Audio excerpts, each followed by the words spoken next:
I'm going to do this. No, because your knife skills suck and I want it to be nice. Finer. Finer.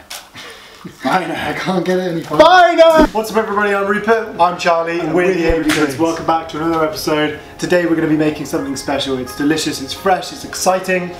We are making poke bowls. Poke balls. Poke balls. What is it? 6.5 hours later. Poke bowl. Poke.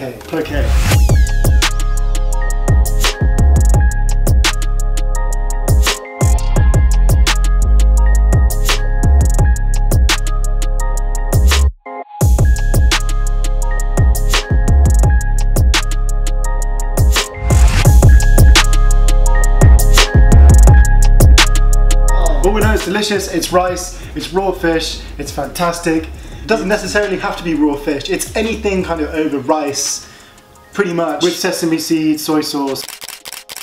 Where does it originate from? It originates from Hawaii. Hawaii. Surfing the waves. You just get a poke ball, dude, and then you ride some waves. A saw, dude. Dude, you just get epic barrels, and then you just get. And then you're like, whoopah, whoopah, right? Whoopah. Going extra double large 360 nose grind. Taking it way too far as always. You finished now? Yeah, it's out of my system. Any more surface stoner noises? Are you all good? Right, we're moving on to step one. All right. So, step one, we're going to start with our rice because you've got to soak that bad boy. With all good sushi rice, you've got to give it a good wash. We're going to be using short grain sushi rice or Japanese rice. I've got a nice clip in. So, yeah. So, metal received.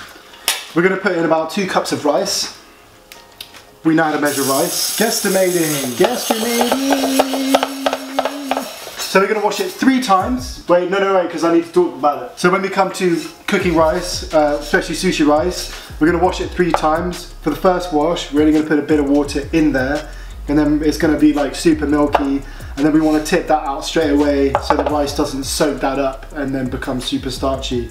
3 times or until the water runs clear.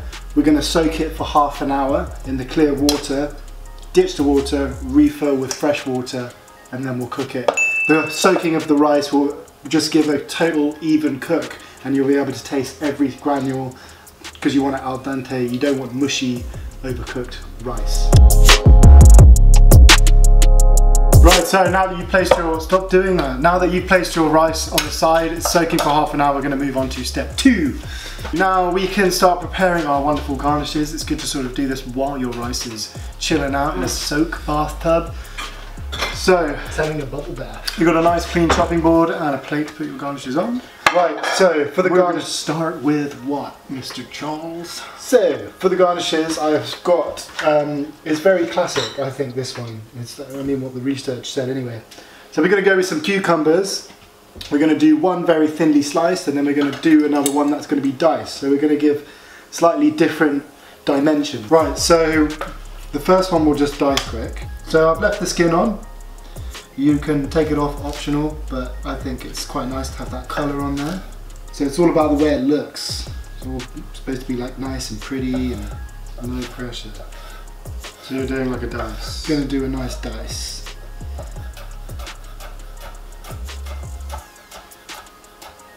Boom. So therapeutic to watch. And then you can do the sliced one. So I'll do these nice dice ones, and then you can do the cool. So, however you guys want to do it, you may not even want cucumber, you can use something else, like you can use like a nice moon radish, or you can do, you know, anything you want really.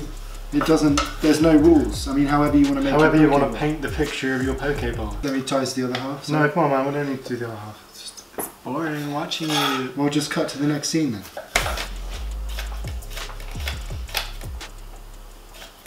Slightly thicker. Push it back a little bit. Yeah, nice. Look at that. Yeah, man. Right, okay, so red onion. Garnish is red onion. Again, we're going to slice it super thin, this sort of the same way as we did our nice cucumbers there. Taking forever. You really want this thin, bro? Mate, I'm going as thin as I can. Look how thin that is. That's not thin. Yes, it is. You can see through it with the knife. That's not. These will do. Okay. Right. I don't know if it's the onions or feelings that I'm crying. We're going to put our onions in a bowl, then we're going to fill it with some really cold water. If you've got an ice cube, put an ice cube in there to just really freshen it up, and that's also going to get the pungent. If you wash onions for like a salad, I would always recommend, if you put onions in a salad, give it a wash, and that really helps getting rid of that really pungent onion flavour. Learning. So, give me that. SpongeBob! Right, so, do you know how to tell when a pineapple... Charlie, can you just please, just no more of these stupid I can't bear these facts in my ear every time we cook. Do you know how to tell if a pineapple's right? How? Well, you don't know how? I'm sure there's a way that some chefs do it. If the leaves pop out with ease, that means it's right. Learning. Now we're going to move on with our pineapple. This is just another garnish. No, don't cut it off like that. No, rip it. Boom. Learning. Don't waste it. Well, you kind of got to, you don't want these little holes in there, that's the only thing. Why don't we just peel it with a peeler? No, you can't peel it with a peeler. Why not? You can. Let me try. No, let me try. Let me just try and see if it works with a peeler. Oh, yeah.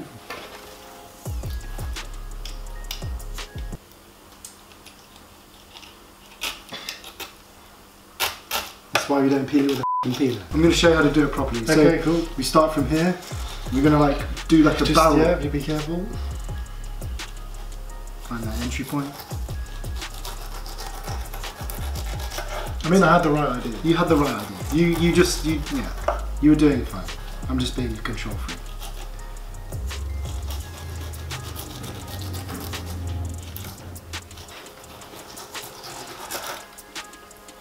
I'm ready.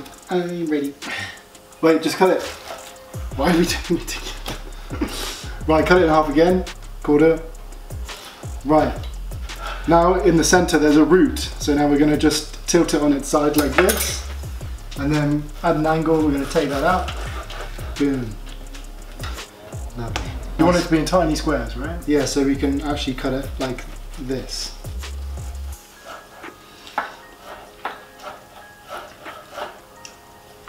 You're just there eating it. If you're not going to eat it, just go away.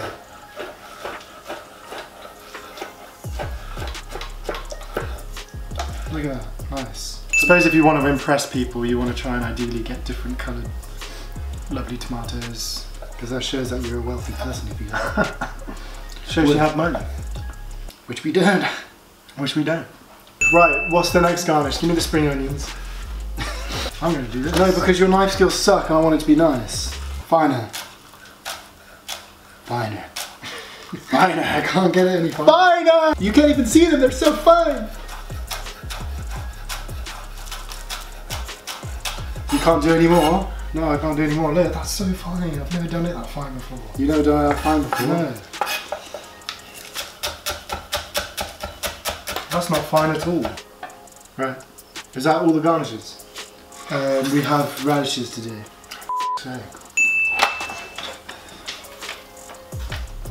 See, it's not thin enough. No, because we're gonna do a cross section. So you do that, and then we're gonna grab them up like this, and then we're gonna cut them into nice little julienne strips. Look at this. It's beautiful. Look at this. Right. So now that we have done our garnishes, we can now get our rice on it, and then we'll move on to step 3. Right. So now the rice is soaked for half an hour. Ditch the water that it was soaking in. Fill it up with some fresh stuff. There's nothing worse than overcooked rice. You know, huh? Right, let's move on to step 3. All right. So, all right, cool. All right. You're a great cook. Right, sauce. Right, so we're gonna use some sesame oil. I'd say, like, yeah, a couple of teaspoons. A couple of tablespoons. Sorry, tablespoons. Yes. That's quite, yeah, it's quite pungent, so we're going to go with like 2.5 tablespoons of sesame oil. Then we're going to go in with some mirin. I love mirin. Yeah. This is rice mirin. So we'll go 2 tablespoons of that. Maybe 2.5. Because I love the mirin. Okay. Then we're going to go in with some Ponzu. Just use your mouth. Well, I don't have any nails. Ponzu. A few drip jabs of that. We'll go in with 3.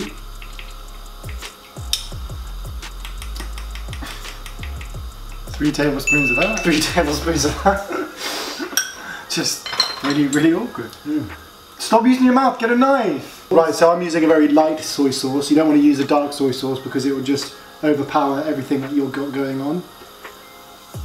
So we'll go 2.5 of that. Yeah. Lovely.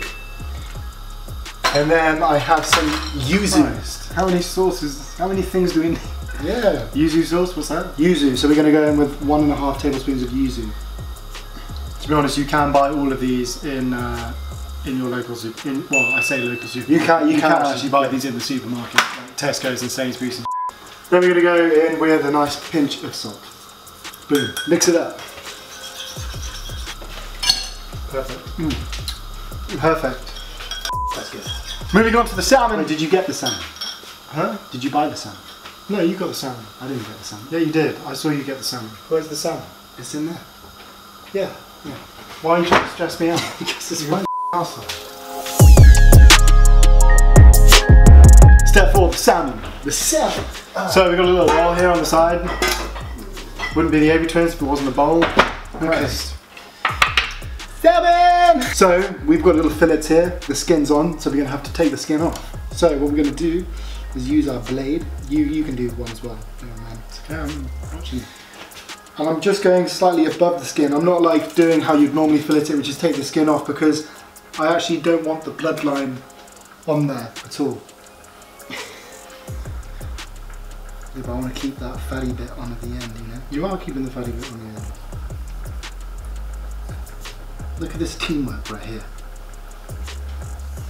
Keep the skin. It's not going to have any fucking poke in it. How are we going to dice it? Oh, see? Perfect.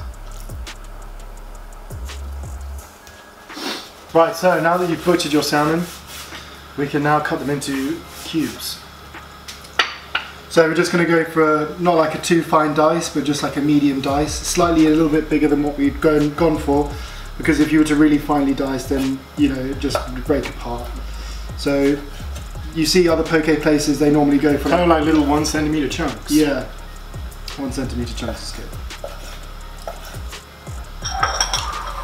We're not going to dress that until the very end. Right, so now that you've taken your chopping board away, you've wiped down your surfaces, and you've finished your salmon, you can place that in the fridge. Get out of my way. And we will see you for step 5. Step 5 building it? No, it's going to just do our rice. Okay, alright, we'll see you in step 5 for the rice. Which is now. Which is now. Right, step 5. So when dealing with sushi rice, always put it in a wooden bowl, because why? To stop it from like overcooking. Why so a wooden? If I was, I know not in Japanese. there. If I was just leaving it here, it's the heat of the But pan. why not in a overcook ceramic it. or metal bowl? Why does it have to be wooden? There are reasons why it has to be wooden. I just don't know, but maybe Google it. Right, Just put it in the bowl. so we're going to put it in the wooden bowl. Just Google it. Well, that's all stuck, isn't it? Well, you're going to get a little bit of sticky. And we're going to leave it, we're going to let it steam in the wooden bowl. We're going to get rid of all that excess moisture. So, just let that sit for about 5 to 10 minutes. And we will see you in the next step. In the next To the next step. Right, so with our rice in the bowl with some nice delicious sesame seeds, we can now go ahead with our garnishes. So with some cucumber.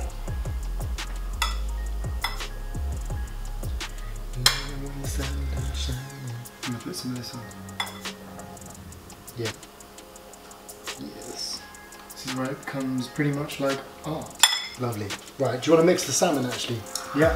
So you just don't put all of the sauce in, just put like, so mix the sauce and then just put like 3 or 4 tablespoons on there. This is the chefy bit that I'm not allowed to be a part of. Mix up the salmon. Do you want to put some toasted sesames over that? Yeah. Get some salmon on. So you put too much in.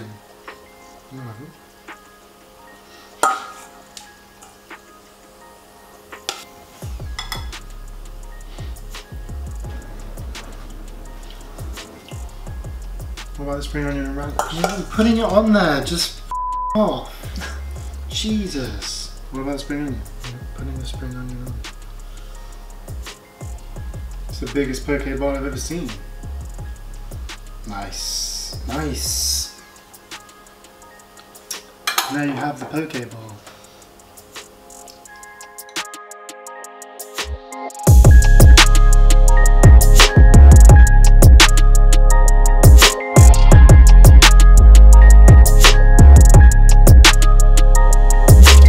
We're done.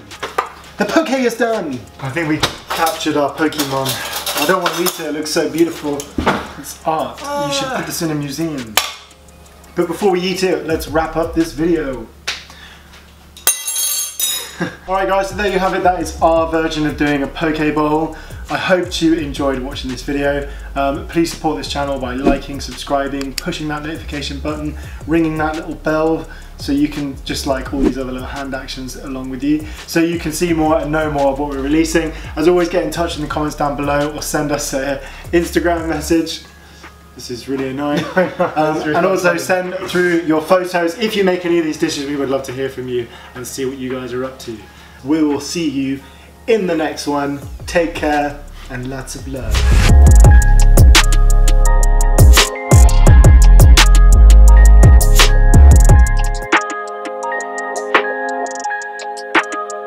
Right, let's try it. I'm gonna go straight for the salmon. Oh my god. Good? Mmm. Well, actually, you actually want to mix it up first. Oh, So it's a poke bowl. No, f*** off. you actually need to mix the whole I don't thing. normally do that. That's not how I do it. Well, you want to. That's how you should eat it.